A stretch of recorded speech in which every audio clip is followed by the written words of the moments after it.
Les entreprises, elles peuvent jouer un rôle majeur pour avoir de l'impact positif sur 3 aspects. Le premier, c'est vis-à-vis de leur supply chain, en amont de leur production, toute la relation avec leur écosystème. Entretenir des relations durables, vertueuses, frugales dans l'économie des ressources. Deuxième impact, vis-à-vis du consommateur ou du client, plutôt que d'encourager le consommateur à consommer, de l'emmener vers une consommation plus responsable à la hauteur de ses moyens. Donc la chasse au gaspillage finalement de l'ultra-consommation. Et le dernier impact, c'est vis-à-vis de ses collaborateurs qui sont en recherche de sens ou qui sont en recherche d'équilibre vie perso, vie pro, va jouer aussi ce rôle un peu de modérateur et d'embellisseur de la vie professionnelle. Un exemple concret d'entreprise contributive que je cite souvent, le groupe Camif Metelsom, qui est un groupe de vente en ligne de produits d'intérieur, donc mobilier, etc. La Camif était au bord du dépôt de bilan et elle a été redressée par son repreneur Emery Jacquia avec justement toutes les valeurs de l'entreprise contributive en engageant toutes ces parties prenantes, que ce soit les fournisseurs, les collaborateurs et les clients autour du projet de l'entreprise. Quelques exemples très concrets. Sur le site internet de la Camif, vous achetez essentiellement du Made in France et vous pouvez décider d'acheter un lit, une armoire, etc.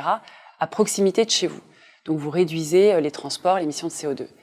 Autre exemple, les personnes de la Camif ont formé les artisans avec qui ils travaillent pour que ces artisans produisent en mode un peu plus frugal, en plus en économie circulaire, donc en économisant les ressources naturelles.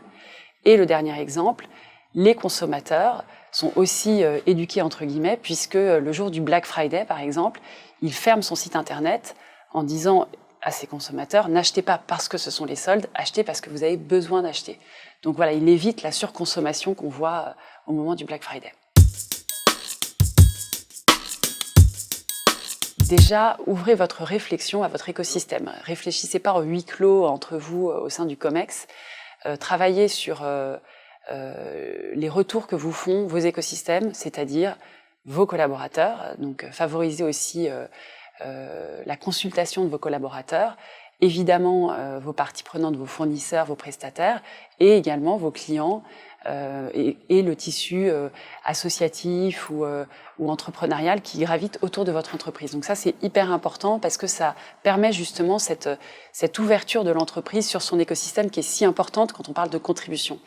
Et le deuxième conseil, c'est de ne pas minimiser le management, justement, enfin l'évolution de vos modes d'organisation, parce que quand on est en phase de transformation, il faut embarquer tous les collaborateurs, et donc ça change quand même pas mal de choses dans l'entreprise.